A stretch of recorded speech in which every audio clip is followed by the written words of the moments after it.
feasible for the traditional route, because some of those are going to be missing coursework that wouldn't play into the overall or to the course specific GPA if we went that route. Dr. Bullock, I know you were at the beginning of our other meeting, but left just to make sure that we were following all the rules that we needed to follow. We had, was it Hank that was here last time, I guess? Was it Hank that was in here? That weighed in? That's right. Okay. Dr. Bullock, EPP thoughts about this recommendation? I think you're on from my opinion, you're on the right path in terms of where it's going, with the information that I reviewed. So I appreciate the work of the committee, and let's move forward. All right, and then we had a couple of questions that we wanted legal to take a look at. Kim or Tom, did y'all have anything to say about that part of it? Well, sorry, I was muted. I actually met with legal today, and so we brought this question of, can you do this or that? And the response of legal was, you have wide latitude in what you choose to recommend to the State Board of Education. So if you want to, however you want to construct it, the law seems to give you, your recommendation can be whatever you choose it to be. So you don't have to say it's this one or that one. You're free to choose whether you want it to be the higher of the. If there is an advanced degree, you use the higher degree. Whatever you want to recommend seems to be within your purview. Does that help? I think we had asked the question because we were wondering if the 2-year degree GPA would be okay to count to. So you're saying that would be in our realm of choices, or where it says restricted bachelor's degree, is that the first degree we could consider? So if I'm understanding your question correctly, because an associate's degree would not be a qualifying degree. But if the associate's degree was used as part of obtaining the bachelor's degree, yes, you could include that in the calculation of the GPA. I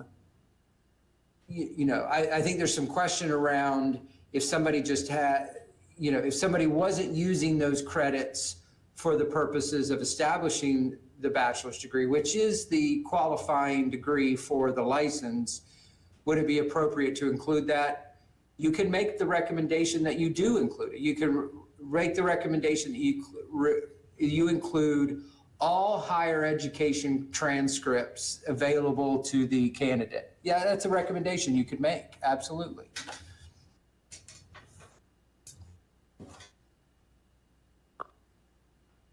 Any thoughts from the committee on that? Maybe specifically, I guess, Dr. Bullock, how does that play into EPP thinking? So I would say that at an EPP, and Tom and Kim, y'all can weigh in here, if someone has a master's, we would consider that GPA. So I think it, so instead of maybe the undergraduate GPA like that. So if that's how I'm reading this, then I would say that that's probably a practice that already happens. So to clarify, Dr. Bullock, just so we're all kind of clear, the idea was to use the higher GPA of the qualifying degrees in order to, the higher of the GPAs of the qualifying degrees. Yeah. Okay. Yeah, I think that's a great idea. I mean, you want to try to provide as much flexibility and give value to what people have done that are going to be teachers. So to me, this would work. And I think, Tom, this would work with licensure. I mean, I think it's probably not a lot different than probably a lot of practice that's happening now. going on my memory.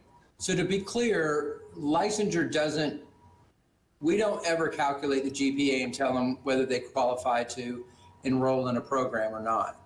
And that we're construing their meeting the meeting the GPA requirements of admission to a program is implicit in the EPP recommendation.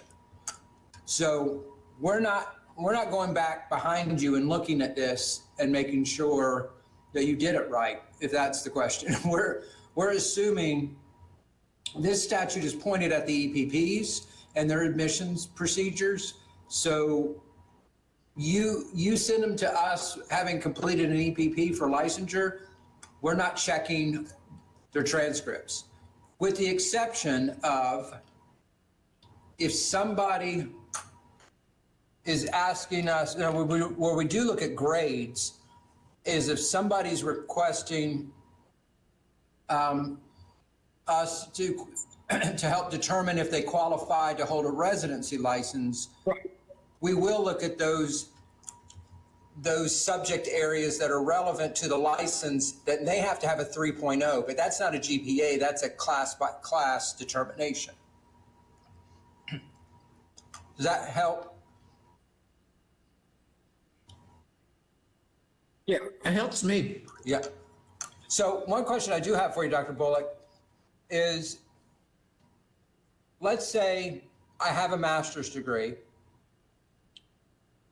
not a master's degree, a bachelor's degree, and I come to Evans EPP to matriculate, and I have a 2.65 on my bachelor's degree.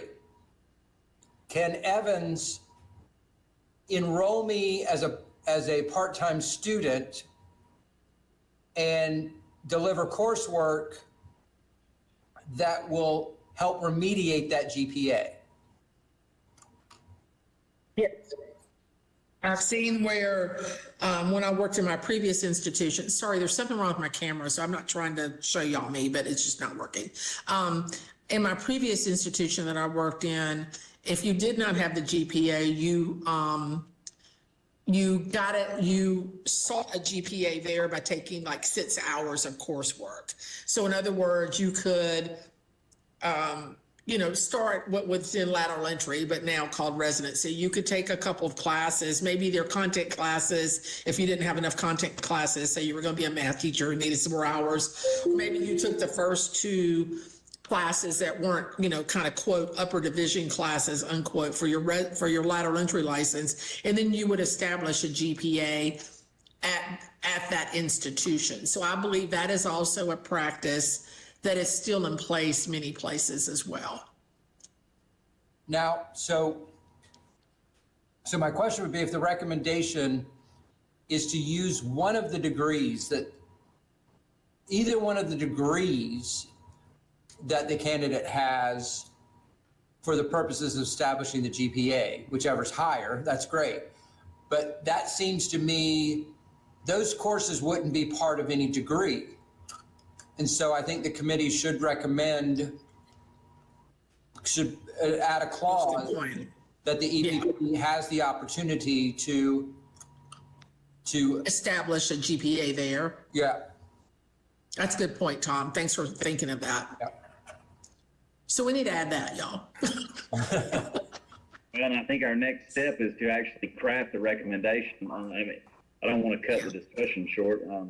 Alexandra, Shannon, anybody else that has not weighed in, but I was going to say, I think our next slide is to wordsmith a recommendation that's going to be put before PEPSC to ultimately vote on as to whether or not it goes forward.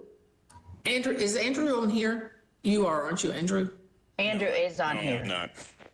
Yeah, I see you, Andrew. good. Because Andrew, would you say, I would say that is a common practice. It was, I'm assuming it's still. Yes, yes, that is most assuredly a common practice, not in one school, but multiple schools. And I think the way I've couched it to EPPs is, I don't think anybody's intent in the law is to prevent a more than willing and qualified candidate to get through the program and become a teacher. And if there's something in the past that was preventing them from excelling in college, maybe they were taking care of a sick loved one, or, you know, holding down 3 jobs to go through their undergraduate degree. There are circumstances that the EPP may decide that, yes, the GPA isn't where we want it to be, but we can go down this plan of establishing a GPA which allows them in. The risk then that I say to folks is, if you go down that path, and the real reason behind them not having a good GPA is because they could drink upside down on Thursday, Friday, and Saturday nights, then you're putting your program at risk, because the outcomes of that person could negatively impact the outcome variables associated with your program. So that's sort of the, you know, that's the give and take associated with that. The one good thing that folks have said to me about that process is it allows the candidate to essentially be vetted, right? Like that they could take a couple of classes and prove themselves to the EPP that they are qualified and that they're in a good space and their head is on straight to be successful in this program. And that's a nice sort of weeding out process for folks. So yes, the answer is that does happen across the state. Thank you. But they wouldn't be counted, would they, if they haven't been admitted? So if they're taking the coursework to get to a GPA to be admitted, would they be counted? So they would not be counted until they are identified as, you know, entering the EPP themselves, right? Like, so they could join the university and take a class or two that happens to coincide with, you know, things that they need to get done, but they would not necessarily be formally admitted until whatever criteria that they have in place from the EPP. Right. Okay. Does that help y'all understand how that would work? So there's it's not a risk, is the point, in my opinion. Right, but I guess if they're not admitted to the EPP, then I'm not sure why we need to include that clause in this recommendation. Because we're going to include it as part of getting to the GPA. Okay. Is that right, Tom? Do you agree with that? Yeah, I think so. The way I'm understanding that you're wording this, Alex, is that you're going to look, so if you identify the transcript that led to the bachelor's degree, or the transcript that led to the graduate degree, whichever is higher, okay, then that's very clear that you're looking at whatever transcript, where you've got a degree dated transcript, and what's the GPA at the bottom of that? That's what their GPA is. What you're providing, let's say that, and this is the way I think I understand it, so Dr. Bullock makes sure that I do get it, is that so you've got just say you've got a guy with a bachelor's with a 2.65. He doesn't qualify for admission, but the EPP says, we're not formally admitting you to the program, but if you take some part-time classes, we're going to take those courses that you take and incorporate them into the calculation of that GPA for your bachelor's degree. And now you have a 2.71, and we're happy to admit you. It almost sounded like we would just calculate the courses they took at the EPP. And I want to make sure I'm understanding it correctly, that they supplement the existing transcript. Andrew, what's the practice? I think it's the other way around, Tom. I think they're establishing a GPA with 2 or 3 classes and then leveraging that GPA. I don't think that they're supplementing. And the reason I say that is because if you tack on 1 3-credit class or 2 3-credit classes on a low GPA of many, many classes, the likelihood of you moving the needle in a meaningful way is not significant enough. So I think it's a reestablishment of a GPA. Yeah, that's what I thought. But can we go back to the statute real quick, Kim?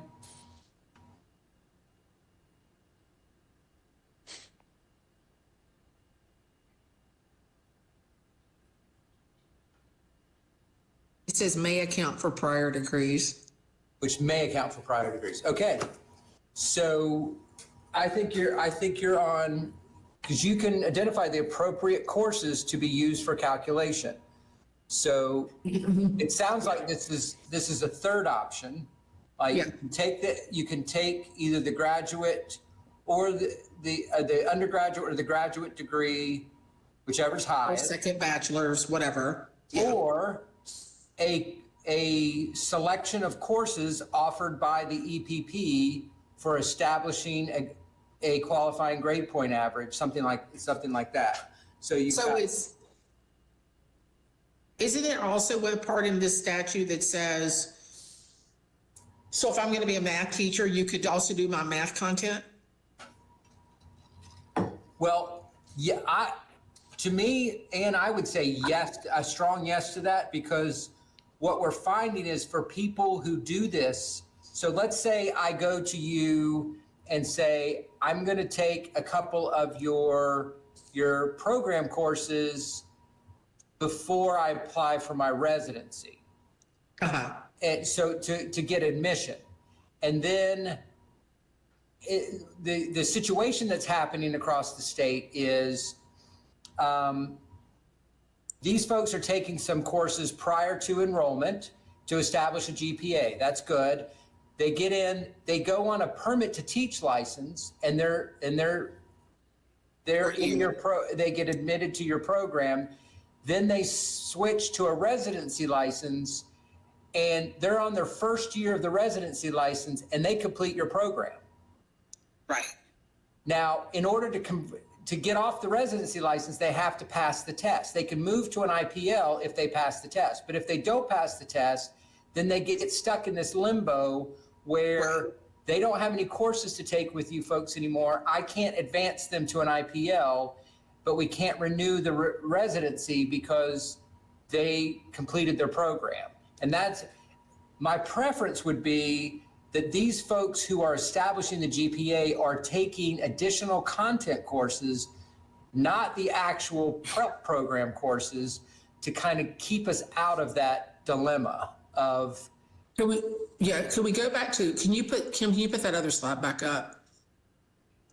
Yeah, so that might be something logistically we need to think about, Tom, but I think it also says in there, it says in here in the darker blue at the bottom, the commission should consider which grade point average, either the grade point average in the content courses. So that's a part that's not on here, right? So you've got like GPA, cumulative GPA, which we all know what that is. And then you could take another, that's A, and then B is a GPA in the content courses, and then C is establishing a GPA at the residency license at the EPP, and you could say by using content courses or by using a combination of content courses and education courses or something like that.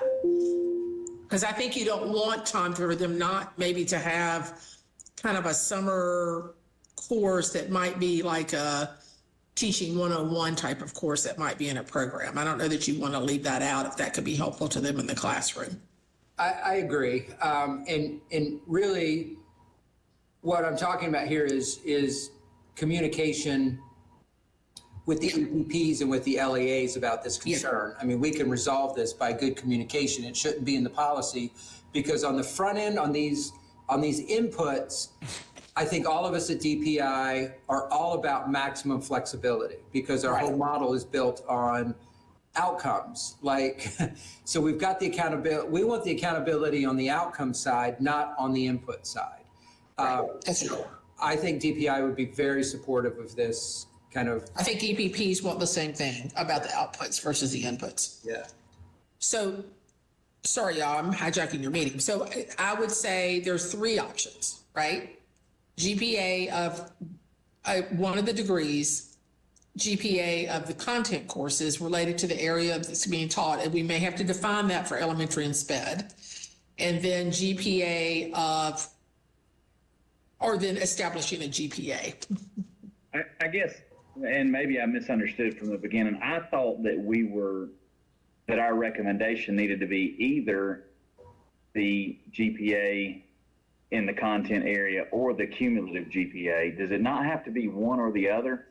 going to ask the same thing. That was our discussion in our last meeting, was the word "or." We felt like we had to choose one or the other, and that's why we had recommended the overall.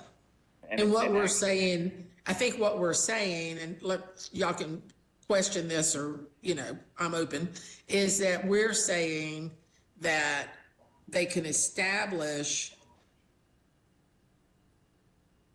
So maybe this gets into what Tom says, that the established GPA needs to be in the content courses to meet this policy, if they establish one at the university. But Yeah, the read it and see what you think policy about clearly that. says that it has to be either the GPA in the content courses or the cumulative GPA. Like the way that the statute reads does not allow for options A, B, and C. It says option A or option B. So that's where I'm getting confused. And I think this does go back to our last meeting when we had the conversation about that word "or" in there. Doesn't say like you can, it's an either or, it's not an either and. Yeah, and the problem is, and this is what happens when we're asked to do something 7 years later, right? So the practice is that you can establish a GPA at an EPP. So how do we bring in that flexibility given this?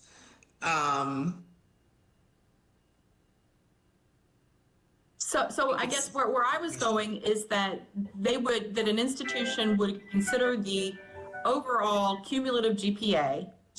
If that GPA falls below what the law says that it has to be, then they would not admit the student to the EPP until they had taken those additional coursework in order to demonstrate a different GPA, establish that GPA at the institution, and then that would be the GPA that would be considered. Like, I'm not sure, I guess I'm still not sure why that needs to be part of, like, if a institution chooses that, why does that have to be part of the recommendation that we make if that's going to be on an institution by institution basis? I think what we talk about is actually how practice starts. So I think we probably I want us to spell it out so people know they have an option to do that, whether we do it in an explanation piece or in the recommendation. I think we need to say, here are the scenarios of how you can get there. Because if we say literally one thing, then that's how it's interpreted. But I'm not at DPI, so I don't deal with the literal interpretation.